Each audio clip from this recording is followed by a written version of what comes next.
Collateral estoppel. No one has beaten Donald Trump in court more than E. Jean Carroll, and she did it again today with two words that Donald Trump obviously does not understand.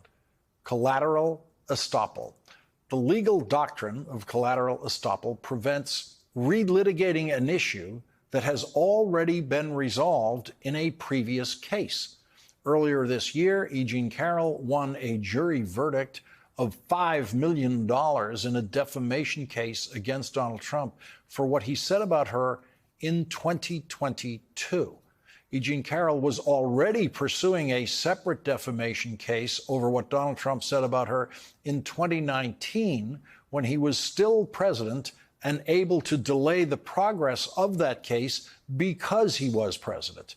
And because what Donald Trump said about E. Jean Carroll in 2019 and 2022 were so similar, E. Jean Carroll filed a motion in the current case for a summary judgment against Donald Trump without having another trial on the evidence, since that same evidence was already used in the previous case. Today, the federal judge hearing the case cited collateral estoppel in ruling in favor of E. Jean Carroll. The judge said Ms. Carroll's motion for partial summary judgment is granted. The trial in this case shall be limited to the issue of damages only. Mr. Trump's motion is denied. In a statement, counsel for E. Jean Carroll said, "We look forward to trial limited to damages for the original defamatory statements Donald Trump made about our client, E. Jean Carroll, in 2019. Joining us now is Faith Gay, former prosecutor for the Eastern District of New York, federal prosecutor. Faith Gay, so what we have here is just the money section of the trial. The judge has skipped the whole necessity for a trial on the evidence with witnesses, saying, nope, we don't have to do that again. We can go straight to evaluating how much money should E. Jean Carroll get for this one. That's exactly right. It's a way of substantially streamlining the case. It only happens when you have identical parties and they've each had a full and fair chance to litigate this identical issue before. Here, the issue was whether President Trump, at the time he was president, 2019, lied and intentionally lied and hurt Ms. Carroll's reputation when he said that she was making a false statement in accusing him. She was doing it for an ulterior political, monetary motive. And so the judge found essentially the statements made in 2019 when the president was still in office were exactly identical in their content to the 2022 statements for which he's already been found guilty and liable. You know, it was a big day for collateral estoppel fans because it's one of those phrases that has life in law school, but I, for one, have never seen it work so effectively and powerfully as it did today.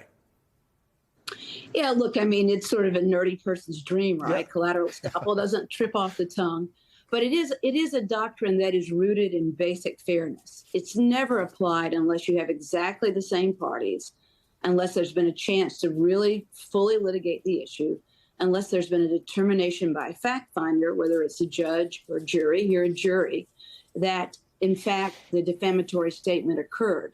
And here not only was there a finding that the defamatory statement occurred, the jury found that Trump sexually assaulted Carroll. And that is another way of cross-proving that the statement was defamatory. Since the jury found that he assaulted her, sexually assaulted her, his statement by force is in fact false because he says it never happened. She just made it up, and the jury found exactly otherwise, both in their defamation verdict and in their sexual assault verdict. So what is there a way of foreseeing what it might mean to the decision in the amount of money she's awarded in this case? The fact that there isn't even a trial on the evidence, would that likely increase the amount she would be awarded or have any effect on the amount she'd be awarded?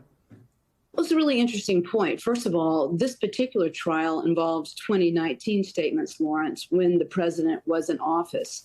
And there's certainly an argument to be made that with the full force of the presidency, was put behind these accusations and destructive accusations of Ms. Carroll.